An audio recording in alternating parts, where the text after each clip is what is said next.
Il est maltraité et il s'humilie. Il n'ouvre point la bouche, comme l'agneau qu'on mène à la boucherie, comme la brebis muette devant ceux qui l'attendent. Il est retranché de la terre des vivants. On lui avait assigné sa sépulture avec les méchants. Ésaïe 53, 7, 9.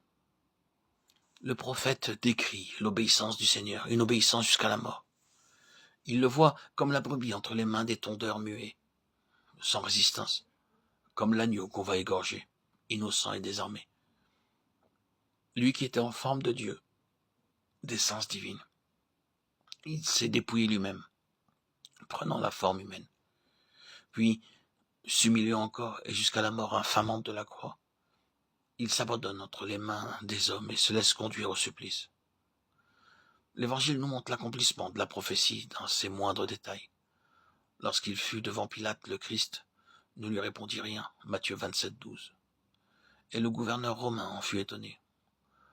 Condamné par l'oppression et le jugement des hommes, on le conduisit hors de Jérusalem jusqu'au lieu appelé Calvaire pour y être crucifié.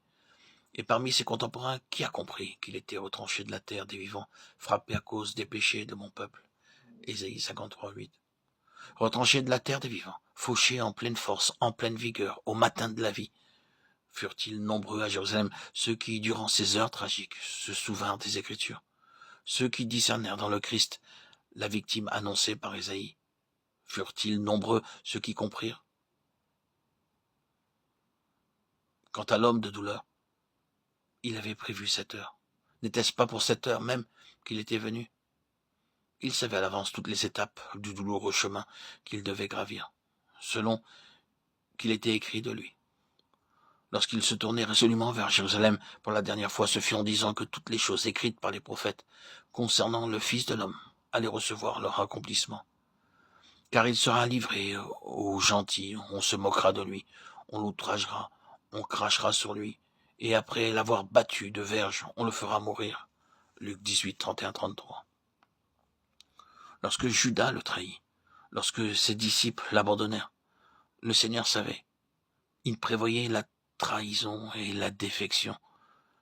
Plus tard ressuscité, il rappelle aux apôtres comment il a essayé de les préparer à la croix et leur répète qu'il fallait que toutes les prophéties le concernant eussent leur accomplissement. Luc 24, 44.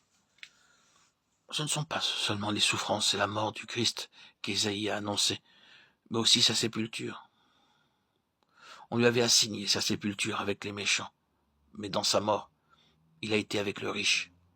Ici encore, nous trouvons l'accomplissement littéral de la prophétie dans l'intervention de Joseph d'Arimathée, sénateur de considération, qui attendait aussi le règne de Dieu, très probablement l'un des disciples secrets du Maître. Joseph siégeait au Sanhédrin lorsque le Christ y fut condamné. Et nous voyons dans l'évangile de Luc qu'il s'était opposé à cette condamnation, Luc 23, 51, 53. Comme Pilate, lors de la comparaison du saint et du juste, il dut s'étonner du silence de l'accusé et protester sans doute que Jésus n'avait rien fait qui fût digne de mort. N'ayant pu soustraire le Christ à la haine des Juifs et au supplice infamant, Joseph d'Arimathée va trouver Pilate pour lui demander le corps de Jésus. Si jusqu'alors il avait craint de s'avouer disciple du Christ, maintenant il ne tremble plus. On lui remet le corps qu'il enveloppe dans un linceul et dépose dans un sépulcre neuf, taillé en plein roc. Son sépulcre, le sépulcre du riche.